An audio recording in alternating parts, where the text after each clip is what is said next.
आणि प्रसिद्ध लेखिका शोभा डे यांच्या ट्विटमुळे आज मोठा गहजब उडालेला दिसतोय। तेलंगणा राज्य निर्मितीच्या पार्श्वभूमीवर महाराष्ट्र आणि मुंबई वेगळी का नाही अशा आशयाचा ट्विट काल शोभा डेंनी केला आणि नव्या वादाची ठिणगी पडली। मनसेचे अध्यक्ष राज ठाकरे आणि शिवसेना नेते संजय राऊत यांनी अत्यंत जळजळीत भाषेत डे यांच्या ट्विटचा समाचार घेतला। त्यामुळे आपण हे वक्तव्य गमतीने केलं होतं अशी सारवासारव करण्याची वेळ शोभा डेंवर आली। तेलंगणा राज्याच्या निर्मितीची घोषणा झाल्याने आता स्वतंत्र विदर्भ राज्याच्या मागणीने पुन्हा जोर धरलाय।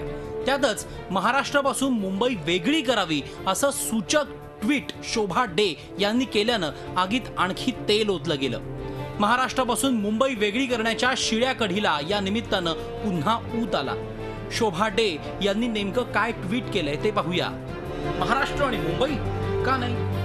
तशीही मुंबईची नेहमीच स्वतंत्र ओळख राहिली आहे। या खेळामध्ये अगणित शक्यता आहेत। शोभा डे यांनी हे आक्षेपार्ह ट्विट केल्यानंतर त्याच्या प्रतिक्रिया उमटणं स्वाभाविकच होतं। मनसेचे अध्यक्ष राज ठाकरे यांनी आपल्या खास ठाकरी शैलीत शोभा डेंना टोला हाणला।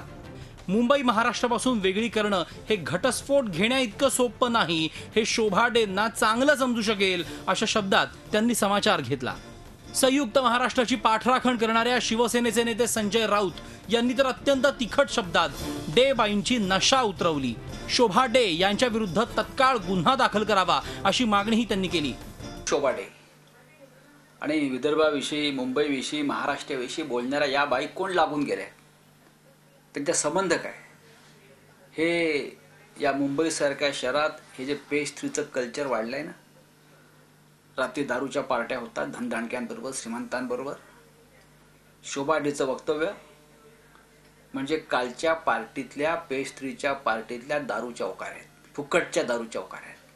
आणि राज्याचे मुख्यमंत्री पृथ्वीराज चव्हाण यांनी तात्काळ या वक्तव्याची दखल घेऊन शोभा डेच्या विरुद्ध, तिच्या बेईमानी विरुद्ध शोभा डेवरती महाराष्ट्रद्रोहाचा गुन्हा दाखल करून तिला तुरुंगात पाठवायला पाहिजे।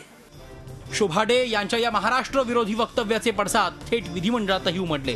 डे यांच्यावर कारवाई व्हावी अशी मागणी भाजपचे आमदार आशिष शेलार यांनी विधान परिषदेत केली आहे। एका ट्विटवरून एवढं सगळं महाभारत घडल्यानंतर शोभा डे यांनी आपण गमतीनं तसं म्हटलं होतं असं सांगत या वादावर पडदा टाकण्याचा प्रयत्न केलाय। जे मी काय म्हणते या ट्वीट मध्ये ते काय I am not the first person to say it. जेव्हा संयुक्त महाराष्ट्राची कॉन्ट्रोवर्सी आणि सुरू होती तेव्हाही हे सजेशन आलेलं होतं समोर आणि पुष्कळ वेळा हे सजेशन आलेलं आहे। I am neither recommending it nor am I advising anybody. मी पॉलिटिकली न्यूट्रल आहे। I do not support any lobby. I have no agenda.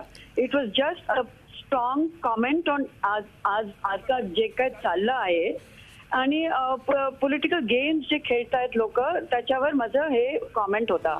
Mumbai महाराष्ट्रापासून वेगळं करण्याची भाषा करून शोभा डेंनी स्वतःची शोभा तर करून घेतलीच, पण संयुक्त महाराष्ट्राचे तुकडे पाडणं एवढं सोपं नाही असा पॉलिटिकल मेसेजही या निमित्ताने मिळालाय।